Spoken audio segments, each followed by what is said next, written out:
कि बुजुर्गों में इश्क की रवानी नहीं होती, कि कौन कहता कि बुजुर्गों में इश्क की रवानी नहीं होती। अरे ये बात अलग है कि इन पर किसी की मेहरबानी नहीं होती। ये तो शायरी भी कर लेते हैं आपको देखकर। ससुरा हम शायरी करते हैं मंच पे, लेकिन घर में शायरी भी नहीं कर पाते।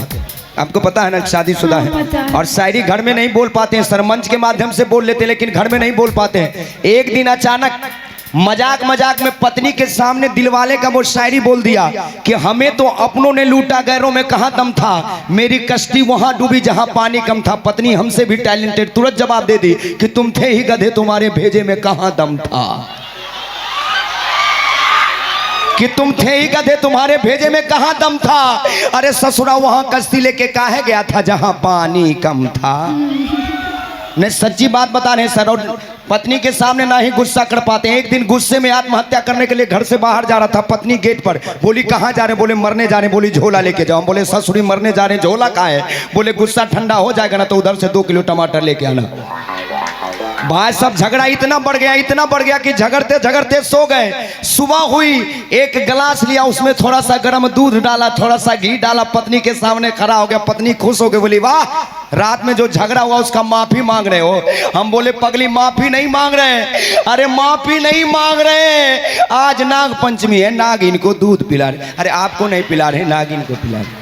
एक बार सलोनी जी के लिए जोरदार ताली बजा दीजिए। वाह, आप समझते कहानी ठंडा का मौसम है, बार-बार उन लोगों को डिस्टर्ब कर। अच्छा, एक बार हाथ उठा के बता दीजिए, ईमानदारी से उठाइए, जिनको जिनको अच्छा नहीं लग रहा है।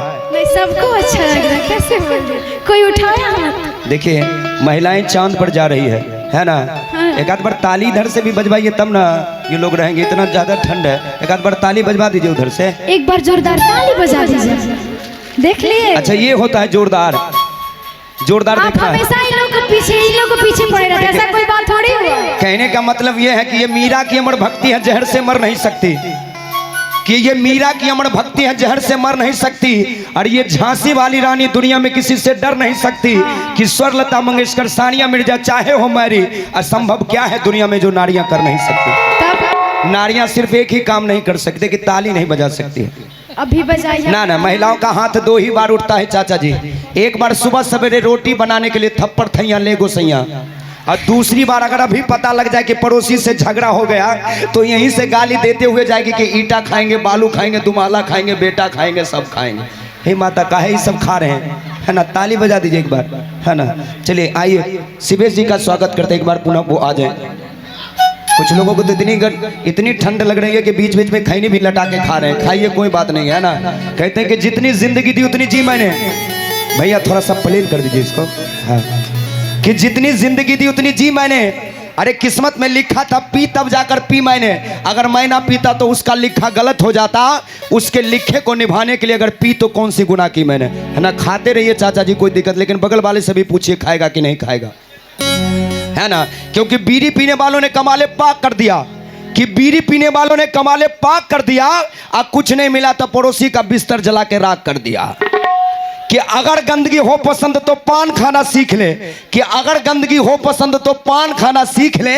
अब भीख मांगने की तजुर्बा नहीं तो बुढ़वा से खैनी खाना सीख ले। खैनी तो नहीं दी हमरा। कि इसका मजा अगर देखना तो देखो शौचालय के हफीज खाने में। अरे 2-2 घंटे मौज उड़ाते बीड़ी पीते पैखाने में। अच्छा दीजिए सर। चलिए, बलराम मंडल जी, बचपन में मास्टर साहब ने पढ़ाया था कि मछली जल की रानी है, लेकिन दुल्हा में आने के बाद पता चला है कि नहीं, सलोनी जी ठंडी की रानी है। तो एक बार रानी के लिए जोरदार तालियां होनी चाहिए। आइए शिवेश जी का स्वागत करते हैं। लेकिन मंदिर के वाहन से कौन ससुरा चुरा के ले जाता आज तक पता नहीं चला। चला है सर? नहीं ना, किन्हीं को चला है पता? एक बार हाथ उठा के बता दीजिए। वाह, देख लीजिए चाचा जी, यही लोग हैं जो मंदिर के बाहर से बदल बदल के लाते हैं। मैं सच्ची बात बता रहा हूँ चाची जी, कि एक दफा की बात है, मैं कार्यक्रम में गया तो देखा मंदिर के बगल में एक महिला रो रही थी।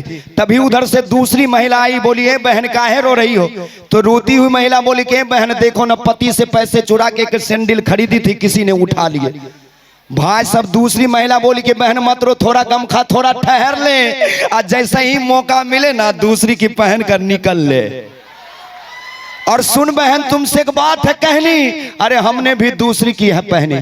ये बात सुनकर रोती हूँ। महिला बोली कि बहन बात तो तेरी सही है, कि बहन बात तो तेरी सही है, लेकिन तुमने जो पहनी है ना मेरी वही है। तो ऐसा भी हो जाता है। आप लोग को भी अच्छा लगा है तो एक बार जोरदार तालियां बजा दीजिए, जोरदार, है ना। कहते कि संसार की जननी है औरत, और हर एक इंसान को पनाह देती है औरत, कि कहीं मंदिरों में देवी बनकर तो कहीं आंगन में तुलसी बनकर पूजी जाती है औरत। अरे दुनिया में कितनी भी दुख और तकलीफें हो, लेकिन उसे भी हंसकर सहती है औरत। तो एक बार जोरदार तालियां महिलाओं के सम्मान के लिए होनी चाहिए। अमूमन मैं देखता हूं कि कहीं भी कार्यक्रम होता है इतनी संख्या में महिला नहीं रहती है सर। इतनी संख्या में महिलाएं इस कार्यक्रम को देख रही हैं, इसका मतलब यह है कि कमेटी का जो व्यवस्था है वो टंच है। तो एक बार कमेटी के लिए भी जोरदार ताली बजाइए। बहुत बहुत शुक्रिया। इस बात है, मैं रेलवे स्टेशन पे खड़ा था, तभी एक ट्रेन उधर से आई और बिल्कुल सही समय पर आई। कि मैं रेलवे स्टेशन पे खड़ा था, तभी एक ट्रेन उधर से आई और बिल्कुल सही समय पर आई। मैं खुश हो गया और देने चला गया रेलवे स्टेशन मास्टर को बधाई। बोला कि मास्टर साहब, भारतीय रेलवे ने क्या नई परंपरा निभाई है, और ऐसा पहली बार हुआ है जो भारतीय रेल सही समय पर आई है। इतना सुनकर स्टेशन मास्टर खड़ा हो गया। बोला बेटा, इसमें खुश होने की बात नहीं है, और भारतीय रेलवे ने नई परंपरा नहीं अपनी पुरानी परंपरा निभाई है। अरे बेटा, ये कल वाली ट्रेन है जो आज 24 घंटे लेट आई है। तो ऐसा हो जाता है ये।